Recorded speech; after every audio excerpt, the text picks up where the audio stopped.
Welcome everybody to the line change.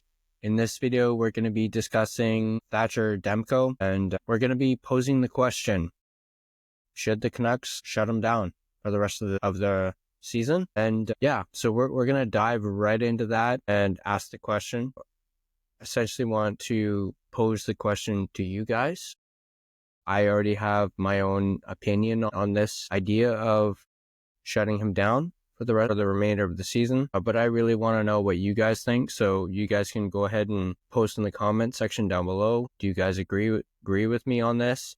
Do you guys think that this is something that the Canucks should at least look into doing? We're going to break it all down here and discuss it. We're going to go over his injury history. We're also going to go over just the amount of time he's missed in the last few years as well. So let's go ahead and dive right into it. Everyone knows by now that Demko left the game against Toronto on February the 8th, just before the Four Nations break. And that is the newest injury. And of course, they still haven't exactly told us what exactly the injury is. All they've told us is that it is a lower body injury and that it is not the knee. That's all they've said. They still haven't said what part of his body it is exactly, so that's frustrating to know. Since that game against Toronto, he's missed now 8 games with that injury. It's been a month since he suited up.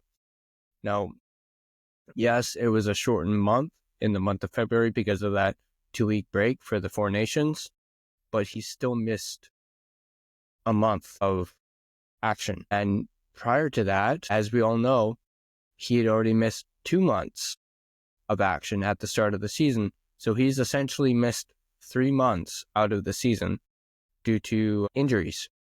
So let's really dive into this. Speaking of how many games he's missed so far this current season, he's missed a total of 34 games just this season alone. He's only played in 17 games this season with a 6-6-3 record. And yeah, that's really bad and not looking good. People know his injury history and his injury proneness. And let's actually dive right into his injury hit.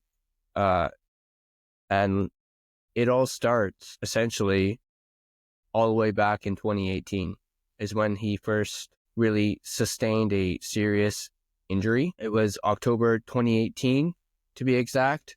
He suffered a concussion and he ended up missing 23 games because of that concussion. Fast forward to February 5th, 2019, he suffers a knee injury. He ends up missing 9 games. Fast forward later that year, December 12th, 2019, he suffers another concussion. This time, he misses 6 games. 2020, obviously, everyone knows what happens what happened in 2020 with the pandemic. So fast forward to April 3rd, 2021, he ended up getting COVID. And then he ended up being out for 10 days due to contracting COVID-19. And then April 26th, a mere few weeks later, he suffered a lower body injury. He only missed 1 game for that. And then fast forward a little under a year later, January 20th, 2022, he ends up dealing with a second bout of COVID. This time he only ended up missing 4 games.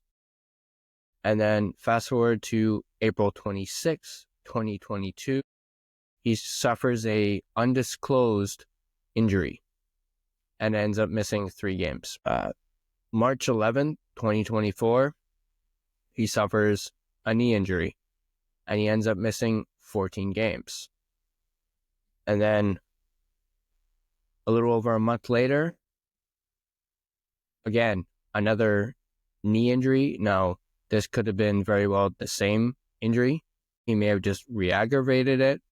And this was when he ended up playing that 1 playoff game against Nashville.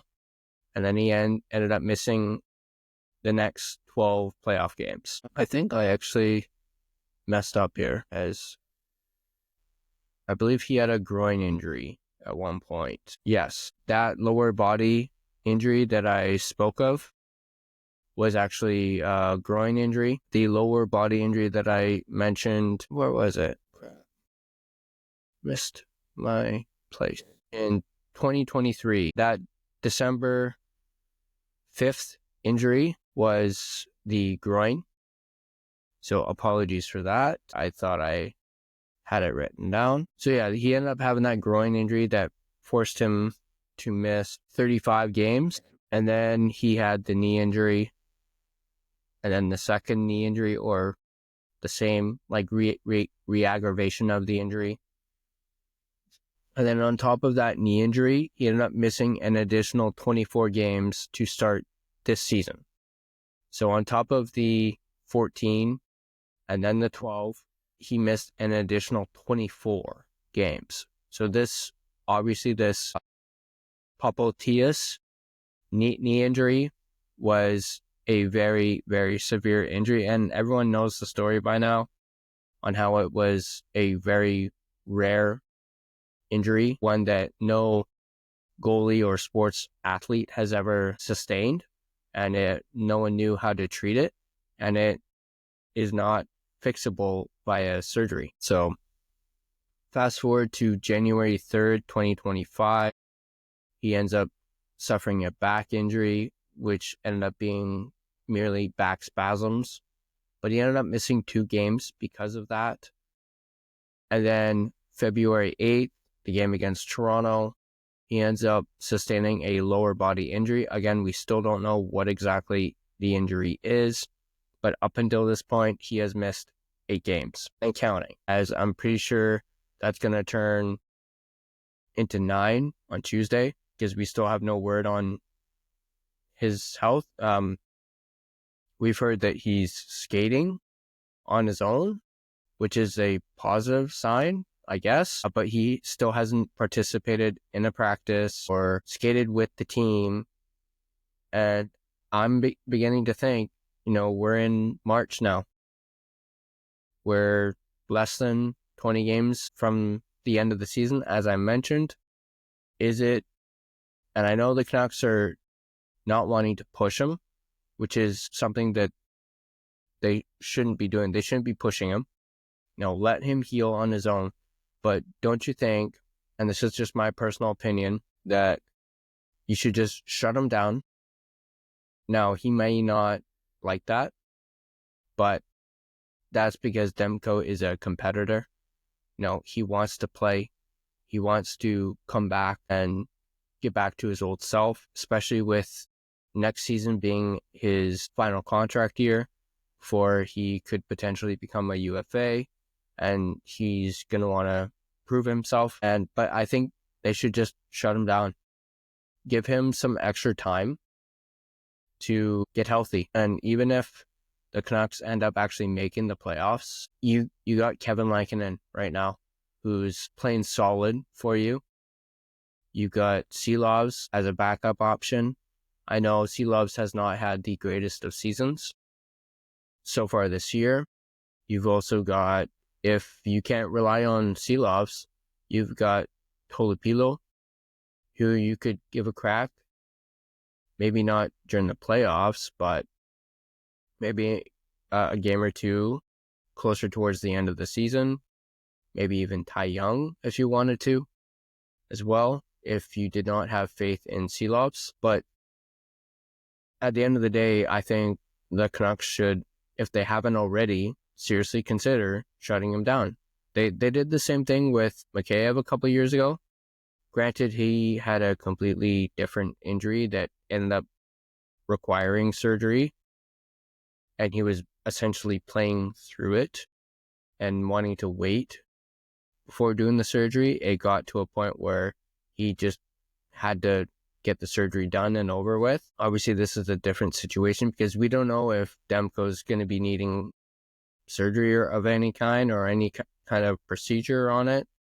I'm sure if he did, they would have said something by now. But clearly it's not an injury that requires that kind of action, as and granted, he was put on the IR, retroactive for the 23rd, I believe. But still, I think he should be shut down and be given an extra time to recover, get healthy, give him a longer off season and then once he's able to get healthy, hopefully within a few months, he can start training to play next season. And then that way he gets a head start. He can train like the way that he wants to train. There's nothing holding him back like there was this current season where he was still dealing with that knee injury. And maybe Demko can get back to the Demko that we know that he can be, that he showed he could be a year ago, where he had a career year. He ended up having 35 wins, and he was a Vezina finalist.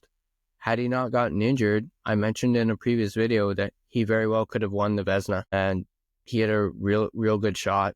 And then unfortunately, that injury happened, and it was devastating. I really feel for the guy, as he's struggled with these injuries these last few seasons, and we know he's one of the best goaltenders in the league. And he's had these injuries that have held him back from achieving his full potential, which is heartbreaking. So yeah, that's my personal opinion on what the Canucks should do.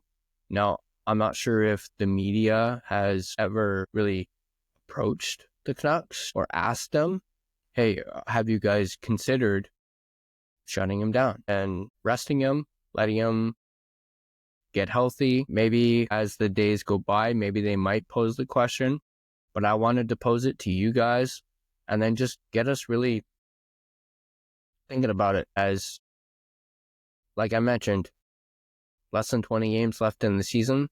He's already missed 34, and there's a really good chance that Demko may not even hit 20 games played this season, which would be the lowest he's had since his rookie year, or earlier on in his career when he first moved up to the Canucks. And yeah, that's my opinion on this. As I mentioned before, let me know in the comment section down below what you guys think. Do you guys agree with me? Or do you guys think that he could be back within a week or so? But that also poses the question too, should they even let him play when he is supposedly healed from this recent injury? Do they want Demko getting hurt again?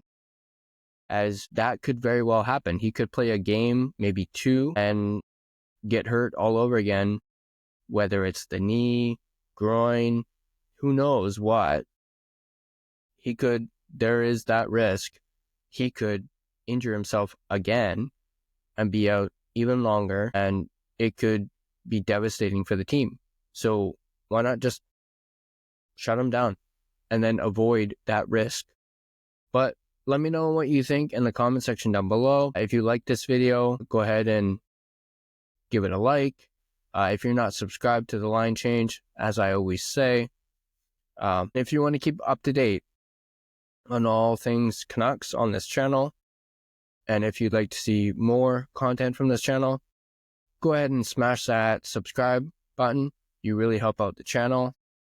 And then if you're listening and watching to this on Spotify, go ahead and leave a comment. And if you head on over to the Line Change's Twitter account, I'm actually going to post a poll basically asking this very same question. Do you guys think the Canucks should shut down Demko? I'll post a poll on Twitter. You guys can go ahead and vote for it.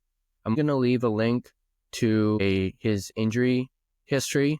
It shows a transaction history as well, but I found it and I thought it was very intriguing, especially reading all these injuries that he's had since 2018. So I'm going to leave a link in the description below so you guys can take a look at that. And as always, I'll see you guys in the next video.